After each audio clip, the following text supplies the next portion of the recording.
দুরূদ শরীফ আছে দীর্ঘ বছর ধরে, অনেকে এটা আমল করে ফল পেয়েছেন। একটি দুরূদ শরীফ আছে ইনশাআল্লাহ তাআলা, আজকে যারা মুসল্লি এখানে আছেন, এটা যদি প্রতিদিন 200 বার করে আপনি ঘুমানোর আগে পড়তে পারেন, বিশ্বনবীকে স্বপ্ন দেখার যে আপনার আবেগ রয়েছে, আমার বিশ্বনবী যে হাদিস বলেছে আমাকে স্বপ্ন যে দেখলো সে আমার সাথে জান্নাতে যাবে, সেই সুযোগ ইনশাআল্লাহ তাআলা আপনি পেয়ে যাবেন। আমার বিশ্বনবী তিনি বলেছেন, মান তারানি ফাহুয়া তারানি ওয়াজাবাত লাহু শাফাআতি ইয়াউমাল কিয়ামা। বিশ্বনবী যে বলেছেন, স্বপ্নে যে আমাকে দেখলো সে যেন আমাকেই স্বপ্ন দেখলো। শয়তান আমার কখনো আসল ছুরি ধরতে পারে না। বিশ্বনবীর যদি কেউ স্বপ্ন দেখে ফেলে, বিশ্বনবী বলেছে ওয়া কানা মাই ফিল জান্নাহ, সে আমার সাথে আল্লাহর জান্নাতে যাবে। সুবহানাল্লাহ, বিশ্বনবীর সাথে জান্নাতে যাওয়ার this is the best and highest opportunity. কারণ আমার নবীকে কেউ যদি একবার স্বপ্ন দেখে, হারামাল্লাহু ফিন্নার, আল্লাহ পাক মানুষকে ওই জাহান্নামের আগুনটা মানুষের জন্য হারাম করে দেয়। সুবহানাল্লাহ, এজন্য আমার নবীকে স্বপ্ন দেখা এটা খুবই প্রয়োজন, খুব জরুরি। আমার আব্বাজান প্রায় চোখের পানি ফেলে কান্না করতো এবং গান গাইতো, নবী গো কখন তোমায় আমি দেখতে পাবো। এই যে একজন মুসলমানের, একজন মুমিন বান্দার, একজন ব্যক্তির ইমানের তাড়না, ভিতরের আবেগ হচ্ছে নবীকে স্বপ্ন দেখা খুব জরুরি ভাই। কারণ হচ্ছে আমার বিশ্বনবীকে আপনি তখনই স্বপ্ন দেখবেন যখন নবীর সাথে আপনার কাজে কর্মের, বিশ্বনবীর সাথে সিরাত সুরত আমল আখলাকের অনেক সম্পর্ক থাকবে।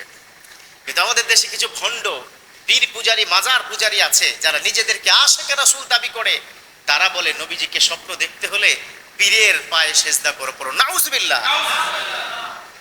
পীরের পায়ে সেজদা নাও, এমনকি মাজারের কাছে গিয়ে কোনো কিছু চাওয়াও কিন্তু হারাম, সেটা শিরক হয়ে যাবে। কথা বলুন ঠিক কিনা? কারণ মাজার যে ব্যক্তি শুয়ে আছে, হতে পারে তিনি আল্লাহওয়ালা মানুষ। একজন মানুষ ইদা মাতাল ইনসান, কোনো ব্যক্তি যখন মারা যায় তার কোনো পাওয়ার থাকে? There is no power, there is no relation between the previous person and the world. পৃথিবীর যারা মানুষ আছে তাদের সাথে কোনো সম্পর্ক থাকে না।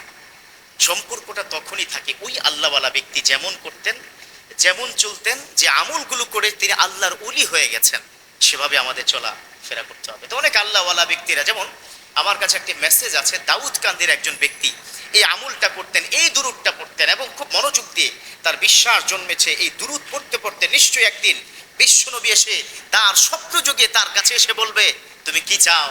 তুমি আমাকে দেখতে চেয়েছিল, এই তো আমি নবী মুহাম্মদ তোমার কাছে হাজির হয়ে গেছি। পড়ুন সুবহানাল্লাহ। সেই দোয়াটি আমার সাথে সবাই একটু পড়ুন, আল্লাহুম্মা সাল্লি ওয়া সাল্লিম। আবার আল্লাহুম্মা সাল্লি ওয়া সাল্লিম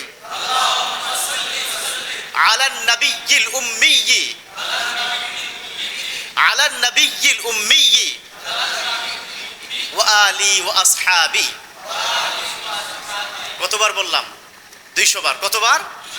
200 বার। এই দুরূদটি পড়ে উজুর সহিত ডান কাত হয়ে ঘুমিয়ে যাবেন। মনে মনে চিন্তা করবেন, আল্লাহ তোমার কাছে ফরিয়াদ, আমার নবীকে না দেখায় আমায়ও না। এভাবে যারা মনের আবেগ থেকে দুরূদের আমল করবেন, তবে পাশাপাশি শুধু দুরূদ শরীফ পড়লে হবে না, তার আগে 5 ওয়াক্ত ফরজ নামাজ পড়া হচ্ছে কন্ডিশন।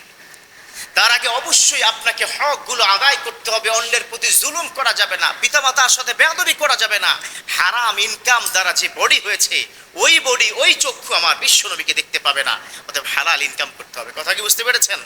আল্লাহ পাক বিশ্বনবীকে দেখে ইন্তেকালের পূর্বে অন্তত একবার হলেও যেন আমার নবীকে দেখে ইন্তেকাল হওয়ার আল্লাহ সুযোগ করে দে। চিৎকার করে পড়ি আমিন।